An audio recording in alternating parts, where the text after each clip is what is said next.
But first, a new year means a new job for a lot of people, or at least the desire for something new. So what should be on your dream job checklist, and how do you actually land it? Good question. Yeah, well, you know what? Joe Mull, the author of Employalty, How to Ignite Commitment and Keep Top Talent in the New Age of Work, is joining us live this morning, right now, to help anyone ready for a career change. Good morning. Good morning. It's great to be with you. Same. Now, let's dive right in, okay? So when you're looking for a new job, like lots of people are bound to do, what should you look for on postings or job descriptions to make sure it is not a place that will, let's say, burn you out? Right. So much of the turmoil in the labor market right now and people's desire to change jobs in the year ahead is being driven by improving their quality of life. So you just hit on one of the big things that people are looking for. Am I going to be burned out? So I'm looking for indicators of a culture of overwork. Is there language on the job description about needing to be all in or have a relentless motor or extra hours? I may also be looking for things like flexible work policies. Are they spelled out? If flexibility is more important to me. If I'm looking for a job upgrade that comes with a bump in pay, then I'm looking for postings and descriptions that have salary transparency and tell me exactly what I'm getting into in terms of compensation.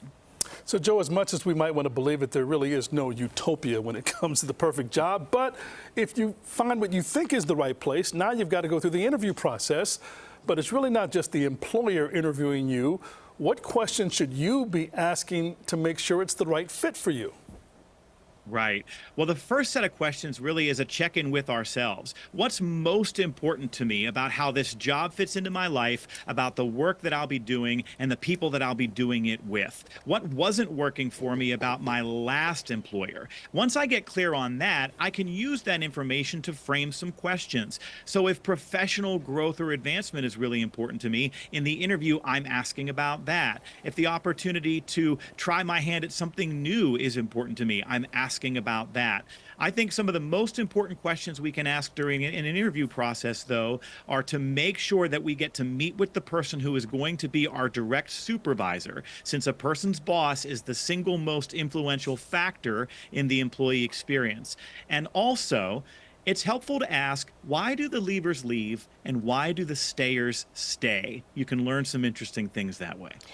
Joe, one last quick question. Not everyone's ready to make the leap to a new job or a new career. So if you are staying put, what can you change to make your current job better, perhaps, or in lieu of maybe your attitude? Is this advice for us in case we're looking? No, but I mean, a lot of people don't want to move, but they want to make change. What can they do?